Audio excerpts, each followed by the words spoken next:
Guys, কি অবস্থা আপনাদের? সবাই কেমন আছেন একটু জানিয়ে দিবেন। তো আজকে ভিডিওটা হচ্ছে আমরা জুমে আসার পর আজকে জুমে সম্পর্কে আমরা জুমে যা যা ফলন করি, যেমন খাদ্যদ্রব্য, ফসল, শাকসবজি যেসব লাগাই সেগুলো আপনাদেরকে দেখানোর চেষ্টা করব। আশা করি আপনারা ভালোভাবে উপভোগ করবেন, দেখবেন।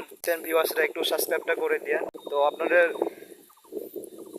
কাছে এই প্রত্যাশা রইল, আপনারা একটু দয়া করে সাবস্ক্রাইব করে দেবেন। আজকে কিন্তু জুমে আমি একা না, আজকে মাঝে মধ্যে আমি একাই ভিডিও করে থাকি, বেশিরাও আসছে জুমে সাহায্য করতে।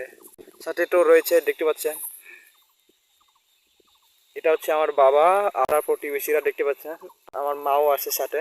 আমরা এখন জুমে আসি, জুমে কাজ করতেছি। বাইরের পরিবেশটা দেখতে পাচ্ছেন, প্রকৃতি পরিবেশটা খুবই সুন্দর।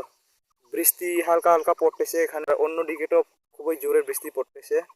ওই সামনে সাদাটা হচ্ছে বৃষ্টি পড়তেছে ওখানে অনেক জোরে, বাকিটা তো এখনো বৃষ্টি পড়ে নাই। আমাদের এখানে তো হালকা হালকা ঝিমঝিম বৃষ্টি পড়তেছে।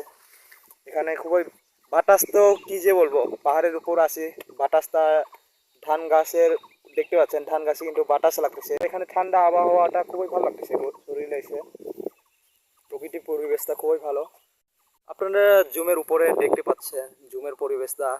এখন কিন্তু হালকা অন্ধকার, আকাশে তো দেখতে পাচ্ছেন, আকাশে কিন্তু কালো মেঘ, কালো মেঘ থেকে চলে গেছে, হালকা সাদা মেঘ। ওই সাদা মেঘটা কিন্তু বৃষ্টি। বাজারে যে সব হলুদ খান, হলুদ আদা, সেসব কিন্তু আমাদের এখান থেকে গাছ থেকে প্রথমে আমরা জুমে চাষ করি। আর জুমে চাষ করার ফলে আপনারা যেসব হলুদ খেয়ে থাকেন সেগুলো তো আগে আমাদের কাছেই চাষ করা হয়, তাই না?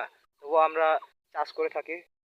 আর্থিক সহযোগিতা পেলে আমিও সামনে বছর লেখাপড়া করতে পারবো, অথবা অন্য সময়েও লেখাপড়া শুরু করবো আবার। আপাতত আমি এসএসসি পর্যন্ত পড়ে রেখে দিছি, আর বাকি ক্লাস তো অন্য সময় পড়ে, অন্য বছরগুলোতে সহযোগিতা পেলে, তখন আর্থিক অবস্থা ভালো হলে তখন আবার লেখাপড়া শুরু করব। তো এখন হচ্ছে জুমে আসে, জুমে এসে দেখতে পাচ্ছেন। তো এখন হচ্ছে আপনাদেরকে দেখাবো জুমে আমরা কি কি লাগিয়েছি, একটু ভালো করে দেখায়। তো প্রথমে দেখতে পাচ্ছেন এটা হচ্ছে ধান গাছ, ধান গাছটা লাগিয়েছে। আর ধান গাছের সাথে আমরা লাগিয়েছি হচ্ছে হলুদ, দেখতে পাচ্ছেন যে হলুদ গাছ। বাজারে আমরা যেসব হলুদ গাছ খেয়ে থাকি সেই সব হলুদ গাছই কিন্তু এটা, এসব হলুদ গাছ কিন্তু আপনারা যে হলুদ কিনে থাকেন এখান থেকে কিন্তু আসে, জুম থেকে। জুমে আগে আমরা লাগিয়ে থাকি, তারপর জুম থেকে কিন্তু আপনারা বাজারে কিনতে পান, আমরা বাজারে বিক্রি করি, তারপর আসে আপনাদের কাছে। আরও আছে, যেমন এই যে এটা কিন্তু একটা, এই যে এটা কিন্তু একটা বিক্রি করার জন্য লাগানো এটাও। তো তারপর দেখতে পাচ্ছেন এটা হচ্ছে মারফা। আপনারা যে মারফা খেয়ে থাকেন আপনারা, এই মারফা গাছটাই হচ্ছে এটা, একটু বড় হচ্ছে, এখনো এখনো হইতেছে, ধানের সাথে লাগিয়ে দিছে, দেখতে পাচ্ছেন। এটা হচ্ছে ভুট্টা গাছ। তো আপনারা বাজারে যে ভুট্টাগুলো খেয়ে থাকেন সেটা হচ্ছে এই ভুট্টা গাছ। পরে আরো সামনে আপনাদেরকে দেখায়। ও এখানেও আরেকটা ভুট্টা গাছ দেখতে পাচ্ছেন। আমরা অনেকগুলো ভুট্টা গাছ লাগিয়েছি, এখানে দুইটা দেখতে যাচ্ছেন। ভুট্টা গাছ কিন্তু অনেক সুন্দর হয়েছে, এটা কিন্তু পরে বড় হলে এখান থেকে ভুট্টা হবে, তখন খেতে পাবো আমরা।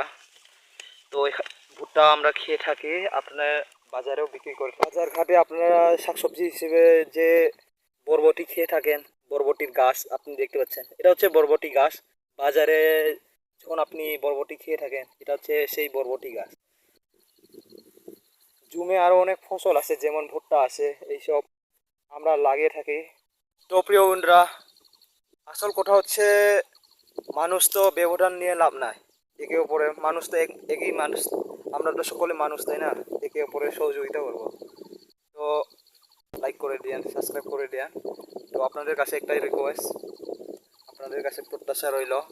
তো প্রিয় বন্ধুরা, আপনাদেরকে জুম সম্পর্কে এত কিছু দেখালাম, এত কিছু জুমের সম্পর্কে ধারণা দিলাম আর কি। আসলে মানুষ মাত্রই তো ভুল, কথাবার্তা অনেক ভুল হতে পারে, সো আপনারা ক্ষমা দৃষ্টিতে দেখবেন। অনেক কথা আছে যেগুলো ভুল হতে পারে, আপনারা এগুলোতে কোনো মাইন্ড নেবেন না। আপনারা কমেন্ট বক্সে জানিয়ে দিন কোথায় কোথায় ভুল হয়েছে। এখনো ছোট মানুষ, কাজ করে কাজ করতেছি, এটা তো নিজের কাজ, খাইতে হবে, আর খাওয়ার জন্যই তো কাজ করে আপনার, তাই না? কাজ করে খাই, আবার খেয়ে আবার কাজ করে, কাজ করে আবার খাই, এটাই তো, এভাবেই তো জীবন চলতেছে, এছাড়া তো আর কিছু নাই। সো যাওয়ার আগে বলে যায়, মানুষকে ব্যবধান হিসেবে দেখবেন না। আমি একজন ভিডিও করতেছি, কাজের পাশাপাশি ভিডিও করতেছি, তো এখন বিশ্রাম নিচ্ছিলাম, তাই একটু ভিডিও করলাম। সো সবাই ভালো থাকবেন, সুস্থ থাকবেন। Take care, bye bye, tata.